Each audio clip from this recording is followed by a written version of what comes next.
नमस्कार, बुलेटिन में आपका स्वागत है। मैं हूं कुमार गौरव। जाट आरक्षण एक ऐसा मुद्दा जिसमें पूरा हरियाणा हिला हुआ नजर आ रहा है, एक ऐसा मुद्दा जिसकी आग के लपटों में सरकार घिरती नजर आ रही है। लेकिन इस आग के लपटों में अगर आप अंदर झांक कर देखें तो कहीं ना कहीं इसकी तपिश जाट समुदाय खुद भी महसूस कर पा रहा होगा, क्योंकि एक न झंडा है, न एक बैनर है, न एक नेता है। अलग अलग हिस्सों में ये खुद भी बटे हुए हैं।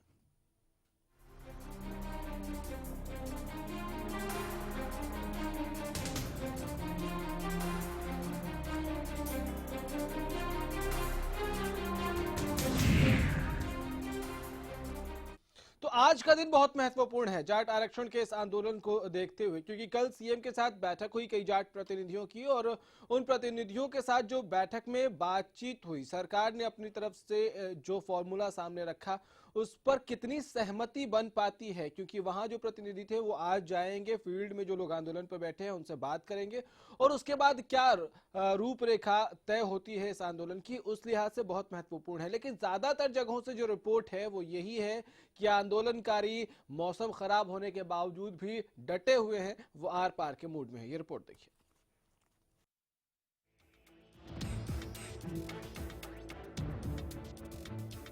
कहते हैं बुलंदी पर पहुंचना कोई कमाल नहीं, बुलंदी पर ठहरना कमाल होता है।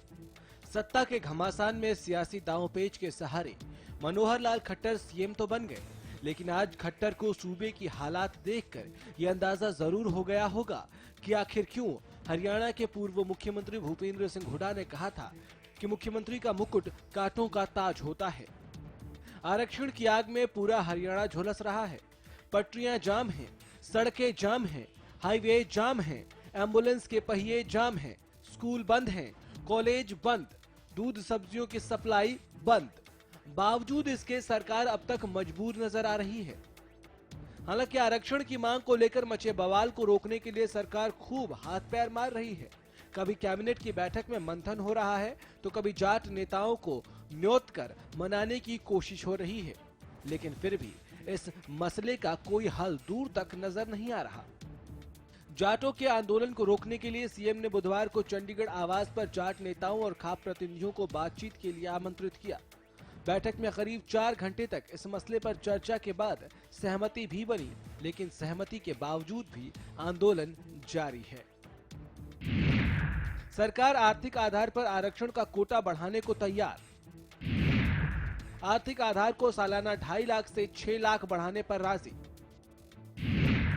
यशपाल गुट ने आर्थिक आधार पर आरक्षण की राय को खारिज किया।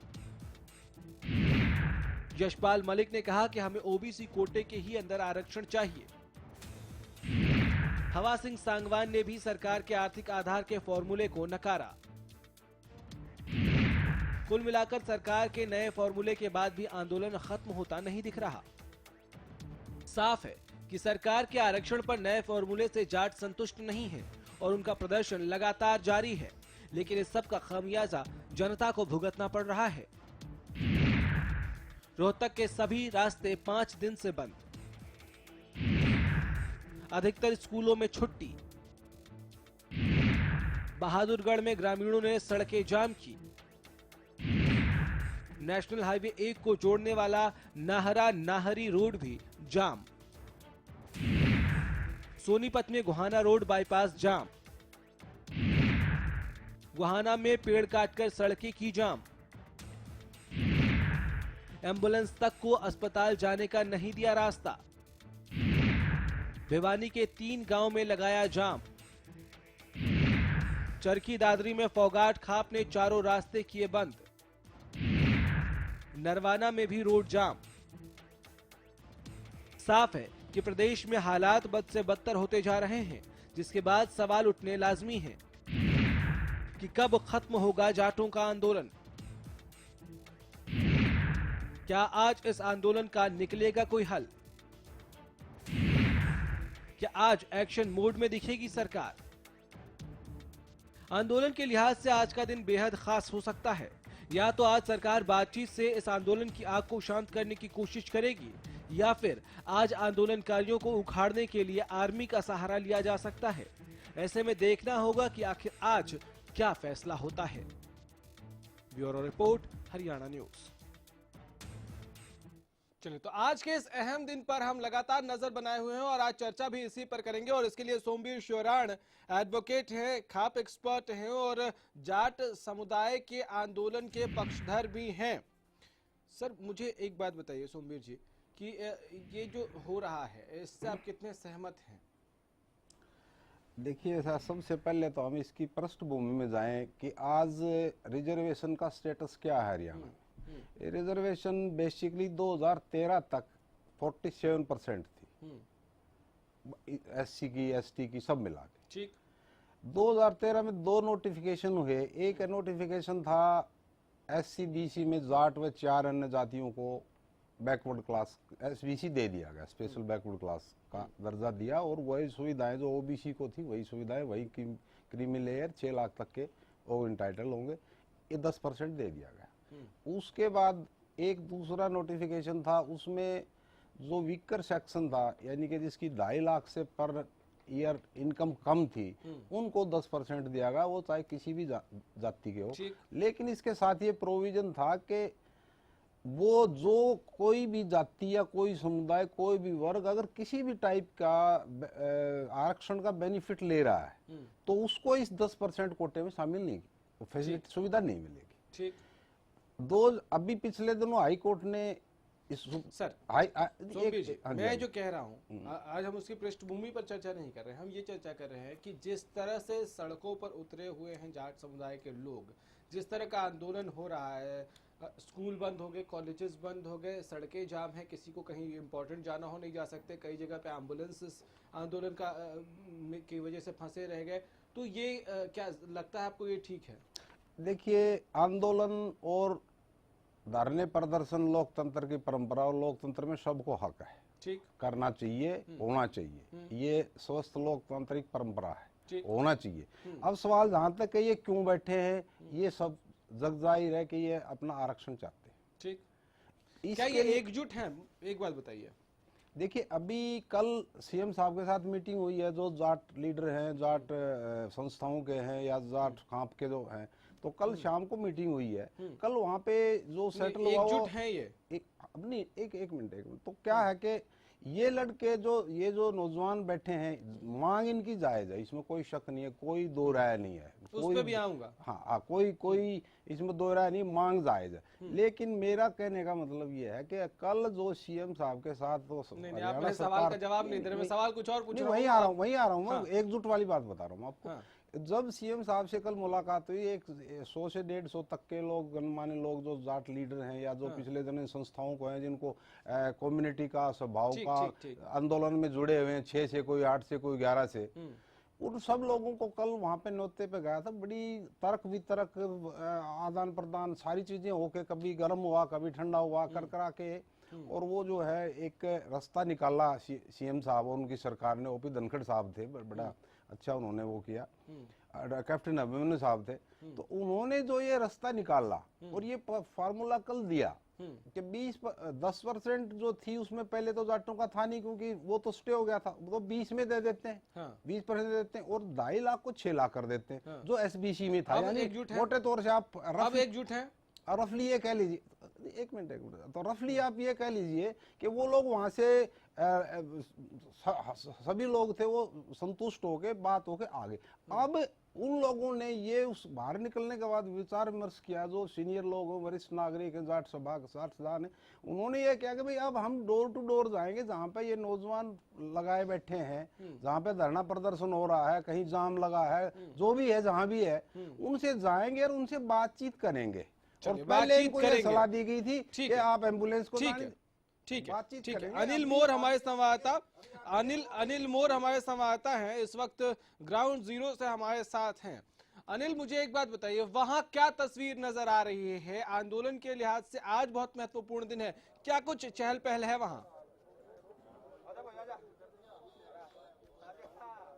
देखिए, अगर आंदोलन की बात करें, आंदोलन के हिसाब से आज का दिन काफी महत्व रखता है, क्योंकि जो जाट नेताओं की मुख्यमंत्री से मुलाकात हुई थी उसके बाद से कहीं ना कहीं जो जाट आंदोलनकारी है फिलहाल भी सड़कों पर डटे हुए। इनका यही कहना है कि जब तक इनको आरक्षण नहीं मिलता, जब तक सरकार अनाउंसमेंट नहीं करती या सरकार की तरफ से विशेष सत्र नहीं बुलाया जाता, तब तक जाट आंदोलनकारी सड़कों पर डटे रहेंगे। यहाँ पर कई जाट आंदोलनकारी भी मेरे साथ है, लेकिन जाट आंदोलनकारियों से बातचीत करने से पहले मैं आपको एक दूसरा पहलू दिखाना चाहूंगा। यहाँ पर कई लोग ऐसे जो लगातार यहाँ पर कई दिनों से इस ट्रैफिक में फंसे हुए हैं, जो यहाँ पर सड़क जो जाम लगा रखा जाता है यहाँ पर फंसे हुए। यहाँ पर कई ड्राइवर हमारे साथ मौजूद है जो कई दिनों से यहाँ से परेशान है। आप कहाँ से और आपको फंसे हुए यहाँ पर कितने दिनों? दिल्ली को जा रहे हैं, बठिंडा से।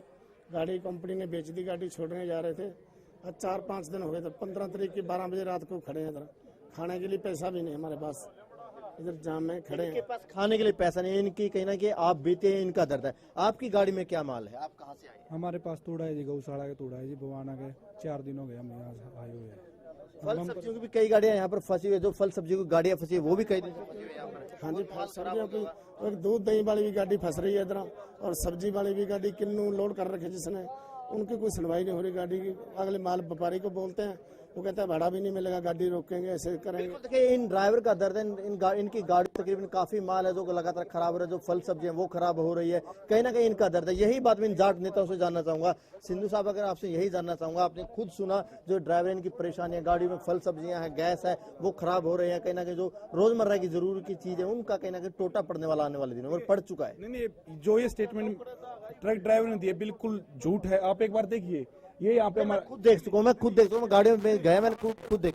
हमारे यहाँ पे टेंट लगा हुआ है, और टेंट में बिल्कुल हम सब बाद में आंदोलनकारी जितने भी कार्यकर्ता हैं वो बाद में खाते हैं, पहले हम ड्राइवर भाइयों को बिठा के खिलाते हैं। आपकी काफी अच्छी बात है, अगर आप इनको खाना खिलाते हैं काफी अच्छी बात है, लेकिन जो ट्रकों की लंबी लाइन लगे यहाँ पर, उन ट्रकों में फल सब्जियां भी है, गैस भी है, तूड़ा भी है, वो जो चीजें खराब होने वाली चीजें हैं, कहीं ना कहीं उनका टोटा पड़ेगा। कई डिस्ट्रिक्ट में पेट्रोल खत्म हो चुका है, गैस खत्म हो चुका है लोगों के घरों में। आपको टमाटर की, सब्जियों की चिंता, हमारी पीढ़ियां खराब हो रही हैं। देखिए, जाटों की जो पीढ़ियां खराब होगी, कितने सालों से हम कितने पिछड़े हुए, सामाजिक शैक्षणिक रूप से पिछड़े हुए लोग हैं। हम बार बार कह रहे हैं कि हमारी मांगे उठाई जाए, समझा जाए, लेकिन हमें समझा ही नहीं जा रहा। सोल्यूशन क्या? जाट नेता से मुख्यमंत्री 4 घंटे मुलाकात करते, सोल्यूशन क्या? सोल्यूशन है हम सामाजिक और शैक्षणिक रूप से पिछड़े हुए हैं, आरक्षण के हम अधिकारी हैं, वो आप एक्सेप्ट कर लीजिए, हमें सामाजिक और पिछड़ा वर्ग में डाल दीजिए। 27% रिजर्वेशन में जो उनका यही कहना है कि जो आरक्षण है उसका आधार सामाजिक और शैक्षणिक होना चाहिए, ना कि आर्थिक, क्योंकि जो सरकार की तरफ से ईबीसी कोटे अनिल, का इनसे पूछिए विस्तार कि किया कल गया जो 20% सीएम से मिलने गया था प्रतिनिधिमंडल, वहां जो बात हुई उससे ये सहमत हैं या नहीं है? बिल्कुल, देखिए, फिलहाल तक की अगर बात करें, जितने भी जाट नेता मुख्यमंत्री से मिले थे, उन जाट नेताओं से ये लोग बिल्कुल भी इत्तेफाक नहीं रखते, क्योंकि इन लोगों का, आंदोलनकारियों का ये कहना है कि उन जाट नेताओं से हमारा कोई इत्तेफाक नहीं है। जो मुख्यमंत्री की जाट नेताओं से बातचीत हुई है उससे कतई सहमत नहीं है। जाट नेताओं की मुख्यमंत्री से मुलाकात होती है, उससे आप लोग सहमत नहीं है। अब क्या इलाज है, क्योंकि आप लोग लगातार क्या आंदोलन तेज करेंगे? इसके सिर्फ 2 ही इलाज हैं। सरकार के मन में जो एक षड्यंत्र चल रहे हैं, इनको खत्म करके जनता के बीच में आए, जाट समाज के बीच में आए, इसी चौधरी छोटूराम की जन्मभूमि पर आए और बात करे और हमें हमारा अधिकार दे। अन्यथा आप लोग कह रहे हैं सरकार यहाँ पर है, तकरीबन कई दर्जन जगहों पर जाम लगे हुए, सरकार कहाँ जाएगी, किस किस से बातचीत करेगी? कोई नेतृत्व होना चाहिए, कमेटी होनी चाहिए। सरकार अपने निजी कार्यक्रमों में हेलीकॉप्टरों से लेकर विमानों तक की सुविधाएं, जिस जनता के जो टैक्स से पैसा है उसको लुटाने में पानी की तरह बहा रही है, तो जनता के बीच में आने में क्या परेशानी है? निजी विवाह समारोह से लेकर पता नहीं कितने समारोह सरकार, क्या मुख्यमंत्री यहाँ आने में कोई संकोच महसूस कर रहे हैं या जाट समाज के बीच? सरकार ने ये भी आरोप लगाया कि पूरा का प्रोपेगेंडा इनेलो का और कांग्रेस का है, वो लोग पूरा आंदोलन कर रहे हैं। ये बिल्कुल गलत है, ये सिरे से हम इसको खारिज करते हैं। जाट समाज की लड़ाई है, जाट समाज की लड़ाई है। सरकार बिल पेश करे, अपने आप पता चल जाएगा। और हम ये बताते हैं कि दिल्ली के 3 तरफ जाट बेल्ट बसती है, दिल्ली को पूर्ण रूप से जाम कर देंगे। और जो अंतर्राष्ट्रीय कार्यक्रम का ये जो सपना देख रहे हैं गुड़गांव में, 5 से 7 तारीख को गुड़गांव को पूर्ण रूप से बंद कर देंगे। इस सरकार की चूल्हे आंदोलन कर रही है, लड़ाई तेज करने वाले हैं। अनिल, आपको रोक रहा हूं। अनिल, आप हमारे साथ बने रहिए, आपके पास वापस आऊंगा। एक छोटे सा ब्रेक का यहाँ वक्त है, ब्रेक में जाएंगे और ब्रेक से जब लौटेंगे तो ये समझने की कोशिश करेंगे कि ग्राउंड जीरो पर अनिल मोर हमारे संवाददाता जो हैं, और वहां हम जो सुन पा रहे हैं कि ये कैसे इस बात से ही सहमत नहीं है कि जो सीएम से मिलने पहुंचे वो लोग जाट नेता हैं नहीं है, इनके नेता हैं या नहीं है, कौन से लोग थे वो जो वहां पहुंचे और कौन से लोग वो हैं जो धरने पर बैठे हैं, किससे किससे सरकार मिले, बहुत वाजिब प्रश्न अनिल मोर ने पूछा है, तो इसको भी हम टटोलने की कोशिश करेंगे। एक छोटा सा ब्रेक।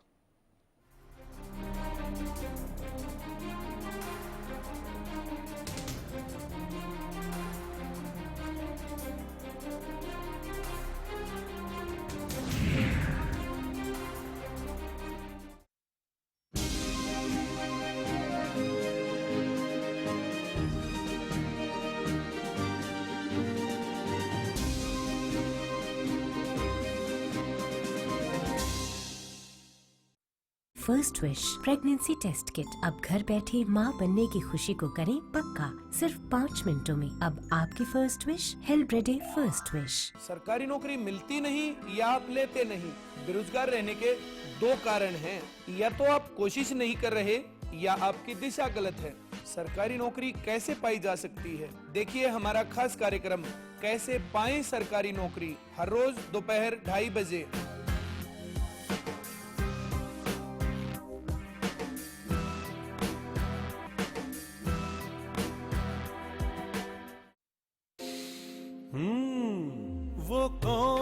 वो कौन है जो खुशबू लाता है, स्वाद बढ़ाए खाने में और सेहत बनाता है। तो बोलो बोलो पापा। मम्मी। खाने को टेस्टी बनाता है लक्ष्य शुद्ध देशी घी, खुशबू और स्वाद में हिट, सेहत को रखे फिट। लक्ष्य शुद्ध देशी घी, स्वाद और सेहत की बात शुद्धता के साथ। The wait for global education in Sirsa is finally over. MDLR Group presents MDK International School, a new landmark of world-class education in the green belt of Sirsa. The first residential cum day boarding school in Sirsa, affiliated to Cambridge University, London, brings forth a global nurturing environment under the guidance of Mr. Lawrence Frey, Director, MDK International School. MDK International School also offers fully air-conditioned campus, state-of-the-art infrastructure, well-stocked library, and a spacious cafeteria serving hygienic fresh meals. The world-class sports and well-being facilities ensures the all-round development of your child at MDK International School. Visit our campus near Tarkeshwaran Dham at Rania Road, Sirsa. For details, call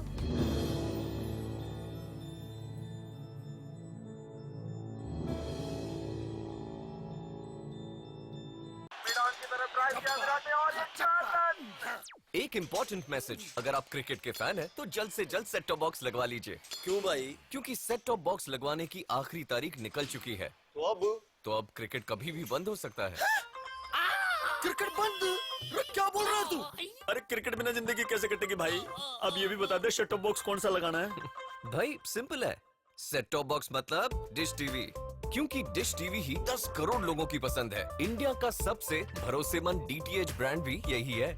और हाँ, अब dish TV के साथ अपना मनोरंजन खुद चुनिए। Pack सिर्फ 99 रुपए से शुरू। सेट टॉप बॉक्स मतलब डिश टीवी।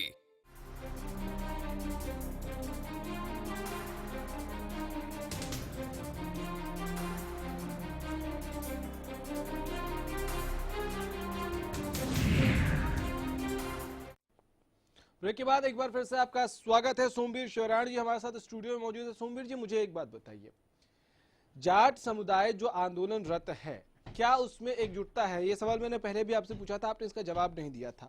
ये सवाल क्यों पूछ रहा हूँ, इसकी पृष्ठभूमि आपसे को क्लियर कर देता हूँ। सीएम से मिलने के लिए कल लगभग 150 लोग पहुंचे जाट नेता के नाम पर, और वहां जो बात हुई उसके बावजूद हमने आपको दिखाया कि जो लोग वहां आंदोलन पे बैठे हैं वो कह रहे हैं हम तो नहीं मानते, वहां कौन गए थे हमें नहीं पता। तो ये कौन से लोग हैं जो आंदोलन कर रहे हैं और कौन से लोग थे जो सीएम से मिलने पहुंचे थे? देखिए, ऐसा जो सीएम साहब से मिलने पहुंचे थे वो प्रतिष्ठित लोग थे जिनका अनुभव है आरक्षण के मामले में, सामाजिक कल्पनाओं के मामले में, सामाजिक मुद्दों के मामले में। ठीक, वो लोग गए थे, जाट थे, 100% जाट थे। ठीक, इसके बाद वहाँ पे जो बात निकल के आई, हो सकता है वहाँ हर जाट अपनी किसी न किसी पार्टी से जुड़ा होता है, वो कांग्रेसी भी हो सकते हैं, इन लोगों तो मतलब आप ये कह रहे हैं कि अलग अलग गुटों में बटे जाट अलग अलग तरीके से सरकार को झुकाने की कोशिश कर, अगर सरकार अपनी तरफ से ये पहल कर रही है कि वो बात करने को तैयार है, तो फिर बात के बाद आप एकजुटता की बात कीजिए। मैं ये कह रहा हूँ कि वहाँ पे किसी भी पार्टी का हो सकता है, लेकिन एकजुट होकर सीएम साहब के पास गए थे और उन्होंने। तो ये जो आंदोलन कर रहे हैं ये कौन लोग हैं, ये क्यों नहीं मान रहे हैं? आ रहा हूँ, उस प्रपोजल को उन्होंने मान लिया था। इसके बाद वहाँ पे ये एक तय हुआ, डिसाइड हुआ कि ये यहाँ जहाँ पे धरने लगे हुए, धरने लगा रखे लोगों ने। वीर कुमार जी हमारे साथ आपके पास आऊंगा प्लीज। वीर कुमार जी बीजेपी से हमारे साथ फोन लाइन पे है। वीर कुमार जी, सरकार अब क्या शक्ति आजमाएगी, ताकत दिखाएगी, प्रशासन की शक्ति इन लोगों को जो बातचीत के बावजूद नहीं मान रहे हैं? देखिए, सरकार ने बहुत ही गंभीर प्रयास किए कि उनकी बातों को सुना जाए, समझा जाए, कोई समाधान निकाला जाए। और जो प्रतिनिधिमंडल गया था, अधिकांश लोगों ने सहमति भी बात दी थी। ठीक। अब जो बातें इन्होंने आंदोलन से जो मनवाना चाहते थे, सरकार उनको मान रही है।